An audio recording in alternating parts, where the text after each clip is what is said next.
Hey guys, welcome back to the Tough Love Podcast. Today's guest, friend, and extraordinary chef, James Avery, is back with me. What's up, brother? What's up, my man? Really quick, I've been changing format a little bit because what I see with my guests and my friends is there's so many amazing things that I'm learning, we just learned off camera, that I love sharing with our audience. Yeah. And I'm going to start with the first question in that saying, looking back at your journey with Hell's Kitchen and how you got there. Yeah. To Gordon Ramsay, et cetera. Talk about the moment that led up to that, how that changed you as a person and as a chef to this day. Yeah, absolutely. Getting on Hell's Kitchen and serving as Gordon's sous chef and being on some of his other TV shows in that capacity, that was a very big, monumental win for me. But the moments that really led up to that are what defined me as a chef. Through my 20s, building my career, I became a father very young. I got in and out of the business. I worked for David Burke for a little while. I started my own restaurant. It didn't go the way I wanted it to. And at 29, I was like, fuck this. I have to really put my nose to the grindstone right now. So I decided to go work in Atlantic City, what I thought was the best restaurant in the state, Sea Blue at the Borgata. And the chef that was running that kitchen, his name was Anthony Amoroso. He had just recently won Iron Chef America. He beat Morimoto in a seafood battle. So I was like, I want to go work there for that guy and just go as hard as I can go for as long as I can to see where that brings me in my career. So I spent a year working down there and commuting, 60 plus miles each way, 5-6 days a week at times. But Chef Ramsay was filming another TV show in the state of New Jersey called Kitchen Nightmares. His corporate chef at the time, who was also a sous chef on Hell's Kitchen, used to work for the company that owned the restaurant I was at. And they had reached out and wanted my boss, Anthony, to come help out on the show. Anthony obviously couldn't do it. He had to stay at Sea Blue, but being that I was an entry-level guy, kind of low on the totem pole, he sent me because I had proven myself. I'd showed up, I was consistent, I worked hard, I took direction well, and I was hungry. So he let me go take this opportunity to work with the production and Gordon Ramsay, and it kind of went from there. I spent that winter working behind the scenes and on camera for Kitchen Nightmares. Went back to Atlantic City. I now became an executive chef, was opening up restaurants, and one day out of the blue, I got a phone call, and it was literally, I forget what I was doing. It was with my wife somewhere, but get a phone call and it's, hi, this is such and such. I'm an executive producer for the TV show Hell's Kitchen. We're considering having you come join the production as Gordon Ramsay's on-camera sous chef. We liked what you did on Kitchen Nightmares.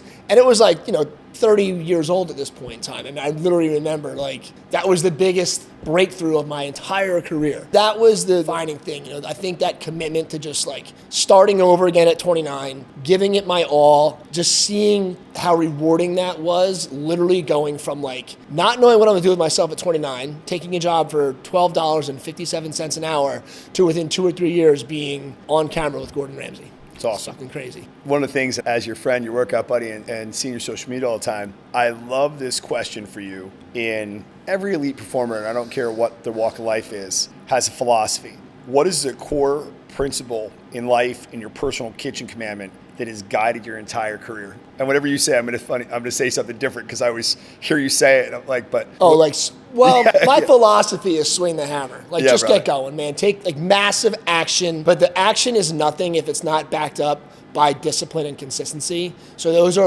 my two guiding principles, So taking massive action, but having the discipline and the consistency to do it when you don't feel like fucking doing it. Greatness happens when you do things consistently over time, small things. I love that. Obviously, on the shows, and correct me because I'm going to learn a little bit because obviously it's Hollywood, right? It's TV totally. Or whatever. You've been in kitchens that would be cooking at the highest level in the world. What separates a good chef from a world-class chef, from what you've learned from working alongside the Gordon Ramsays, the David Burkes, and all the other amazing chefs you worked alongside? I think, believe it or not, chefs, and you can talk about, elite chefs and all this stuff. There's elite chefs, in my opinion, that run hotels that you will never hear of. There's elite chefs that run arenas. It's, being a chef, it just means you run a kitchen. There's different formats to be a chef in. You could be a Michelin 3-star chef. I've never worked in a Michelin restaurant, ever. I wouldn't know how to. I've always stayed in the casual space. So it's not so much the food that defines the chef. It's knowing who they are, knowing who their customer is, the business that they're running and leading, But what they do all have in common, and I'm actually teaching this in my workshop, is that, aside from consistency and a lot of things, I find that the 4 attributes that really define the most elite chefs in the world, it's that they're calm, they're capable, they're calculated, and they're creative. And those 4 things I really see most consistently across the board, across all types of chefs. Those are the guys that fucking pretty much dominate the industry. Love that. Yeah. Obviously, to this audience, and I've been around enough with you, Asbury, and even sing your praise for getting workouts. And I was working out with Chef today, and people fly back awesome comments. They know you as Chef James Avery, culinary icon, etc. But who is James outside the kitchen? Father, husband, the man building his legacy? That's really what, for the longest time, my Instagram bio was, I'm a husband, I'm a father, I'm a chef, fitness enthusiast. I'm just a normal guy. I like to stay as humble as possible and just be a dad. I coach lacrosse. I'm focused on work, but outside of that, I love to work out. I love my family. I love just staying at home and chilling out, Love that. Obviously, we're always brainstorming. I love the fact that you're always outside the box and you're always trying to evolve and really recreate yourself in the business. And we're going to talk about your mastery group and your coaching group that you got going right now. You've hinted at your next big moves: cookbook, consulting, brand expansion. What's the next chapter you're writing as we speak? Yeah, so right now I'm in between restaurants. As you know, I exited out of my restaurants 8 months ago. I stayed on with the group that purchased one of them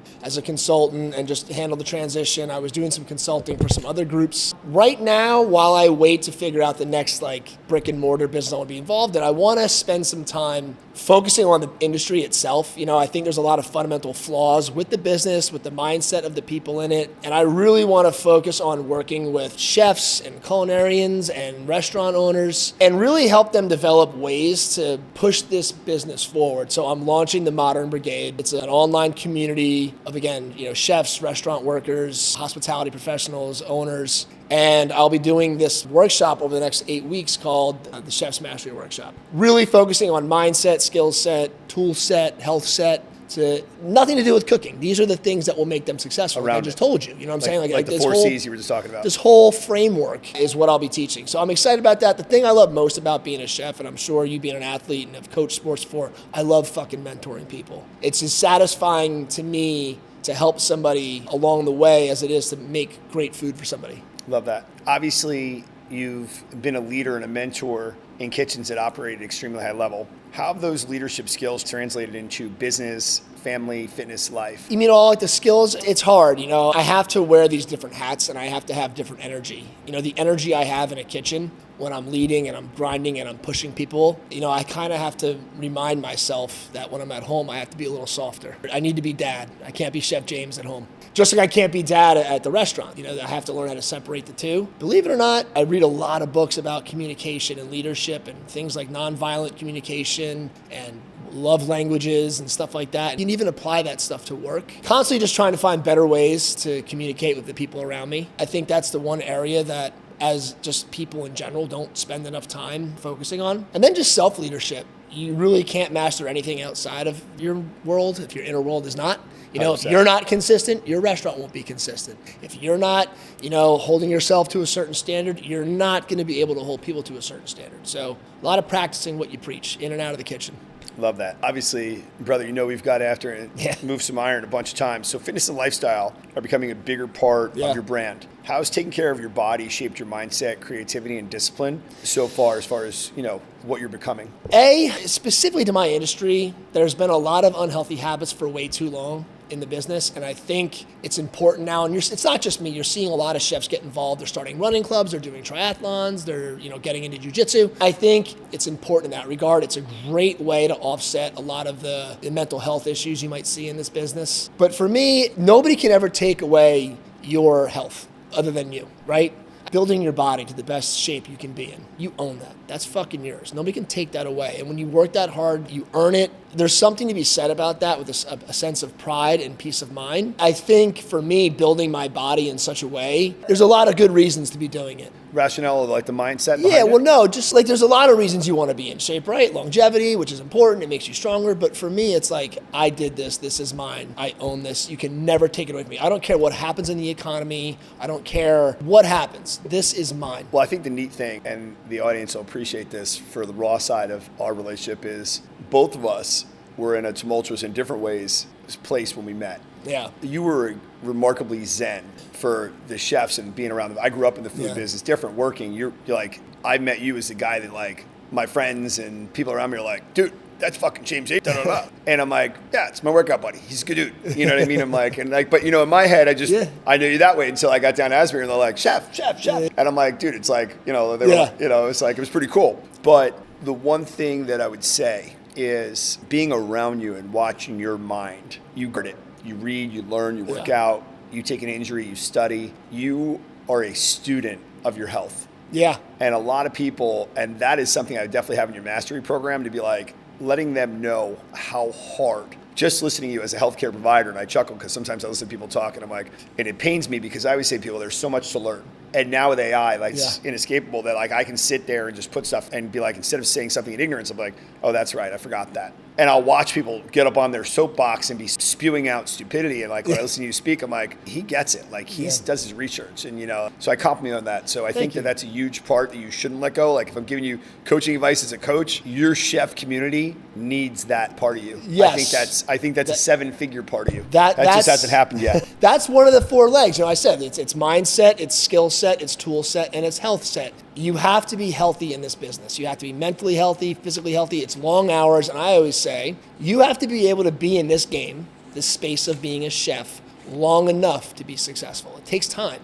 And if you're always injured, if you're broken, if you get to, 35 years old and you can't stand in a kitchen for 8 hours, you're fucked. Yeah. You know? But there's other benefits. That was the word I was looking for. But there's other benefits to being in shape. You feel better. You look better. You perform better. So, love that and thank you. You've built restaurants, teams, brands, and careers for people. I've watched people thank you as you were closing stuff, saying thank you so much for bringing me to this industry. What's the biggest money lesson you've learned, and what do chefs misunderstand about wealth when it comes to the food and culinary business? Yeah, I mean, at the end of the day, that's a great question. Chefs should always, and this is from Marco Pierre White, you should always have a cookbook in one hand and a calculator in the other. In a perfect world, there's that balance, right? At the end of the day, this is a business and we have to make money. That has to be equally paid attention to. At the same time, it can't just be about the money. The money is cutting costs, saving this. There's an art to it, and that's where the cookbook, in the other hand, comes in. So my advice is to young chefs, it's not just about the food, right? Learn the business side, listen to the business side. For me, restaurants are really expensive. When you walk into a restaurant and you look around, everything you see is a line on the P&L. Light bulbs, dishwasher, busboy, busgirl, the mints at the counter, the things on the menu, the actual menu. All of literally everything you see and don't see is a cost. It's a cost, yeah. And you have to learn how to master those. And I think my biggest takeaway in life is to over budget. Everything takes more time and way more money and way more than you think. Yeah, we'll be a little over budget. No, you're gonna be 30% over budget, I promise you. And you're gonna be probably 30 to 40% over schedule, beyond schedule. So I think if you're to my younger chef friends, is if you're starting a business, make sure you're well funded, right? And if you're a young cook trying to come into this business, live lean. It's not gonna last forever. Kind of like how I did in Atlantic City, work. The money will come when the work is there. Don't wait around to get paid more money to be a better version of yourself. Fucking do it. The money will follow. Love that. Influence is a currency. You've earned it definitely the hard way. You've definitely been not just jump in, but like your job at 29. You didn't care about the rate. You drove, you did it. You were coming from Wall or up by us, going all the way down there every day. What type of influence do you want to create moving forward, and what impact do you want to leave behind? The industry isn't the villain. I love the restaurant business, and I've always tried to lead by example. I've been in love with my wife since the day I met her for 20 years. That's a rarity in my business. I've raised children. Have I missed a lot of things? Have I had to make a lot of sacrifice? Yes. I've stayed in shape. I've had some financial success. So it's a great business. And the impact I want to leave behind is, I want to change the business to be better for people that want to get into it. But I also want to change the people in it and give them a beacon or give them something to look forward to in this business. Love that. Love everything about that. We definitely got to make sure that's a real, brother. If this microphone that you're on right now was the last one you ever spoke into, what's the one piece of tough love every young chef, creator of a restaurant, entrepreneur, or even parent needs to hear today? That's deep, brother. You're just not as important as you think you are. You know what I mean? There's a lot more going on outside of you. You're part of something bigger. You're not the main character. Love that. I got to tell you, I love what this podcast is going to be. Like, asking these questions and seeing you firing off these answers was even better than I thought, because I knew that you'd be on point.